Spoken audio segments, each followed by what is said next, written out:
Tol, peram nga ako ng gitara. Tingnan ko lang, marunong pa ako.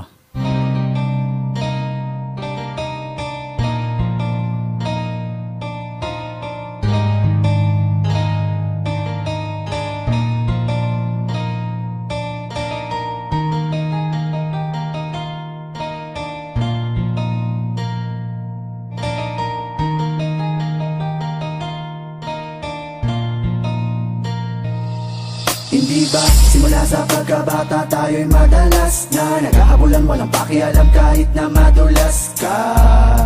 Ang sabi mong panga sa akin noon, kung di ka tanggap na mga taga dito, halika sumama ka sa akin doon sa bakating lote kung saan madaming bote, at ang iyong katabi ay nilalangaw na kamote. Kahit na gano'ng kabaho ang talahiban nating tambayan, nagmistula tong tahanan ng kulitan at tawanan. Eh paano na yan, gutom na ako, di na ako makakatagal. Ang sabi mo tayo'y magtapon basura o di kaya ay mga pasa kanal, o mga lakal na bote at bakal doon natin bebenta kay nanahuli. Saka na lang tayo humanap uli kapag laman ng tiyan ay wala na uli. Sa bawat tambayan, iskinita man ang looban, ay di mawawala ang tawanan at kalokohan. Sa mga pagsubok ng buhay ko, di mo ako iniwanan. Okling, isa kang tunay na kaibigan. Inuman tayo! Sige, kaso wala kong pang-abono. Ang may aambag ko lang ay ang kanta kong wala sa tono. Silong tayo sa aking kubo kasi medyo umaambon, at pagsaluhan natin ang niluto kong pansit kanton. At sa katokwa, kasama ka lagi pag-istokwa. Lagi tayo kuya, talo pa natin yung may insomnia. Yung gitara, bukas mo na lang isole. Huwag mo lang ilalayo, baka makita ng may-ari. Kain na kain payat, tapos tulog ng tulog puyat. Hindi natin trip pa mag-aral, diba? Kaya tayo ay nagpatato sa balat. Standby! Payosi-yosi, hindi ako sigurado kung bukas ay meron pa tayong mabobogchi kay Aling Shoni. Igib tayo, tatlong timba. Hindi ba wala naman tayong hiya? Doon na tayo maligo sa gitna ng daan, at kung pormahan, sige sasabayan na kita. At ang suot nating damit at saka pantalon galing sa sampayan ng iba.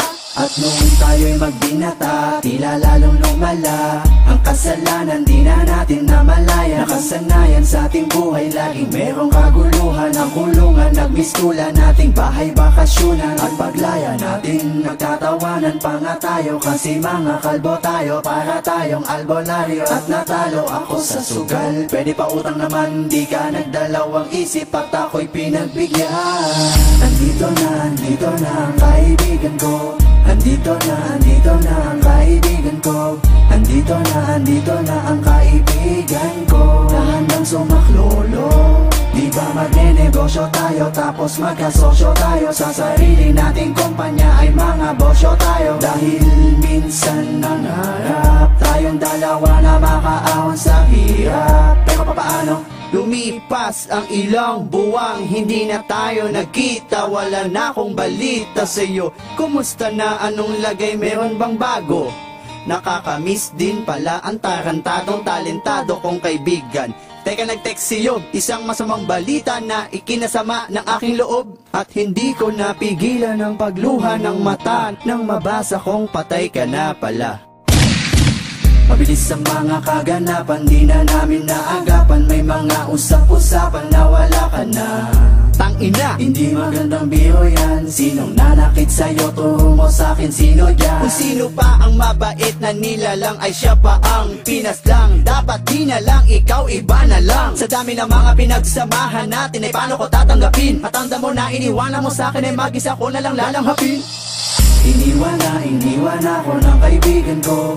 Iniwan ako ng kaibigan ko. Iniwan ako ng kaibigan ko. Isa sa mga matalik na kaibigan ko. Hindi kita malilimutan, yan ang iyong tandaan. Nandito ka sa aking puso, at kung nasaan ka man ay sigurado na hindi ka makayosit makatagay. Kasi nga alam ko naman na sa langit ka nakatambay.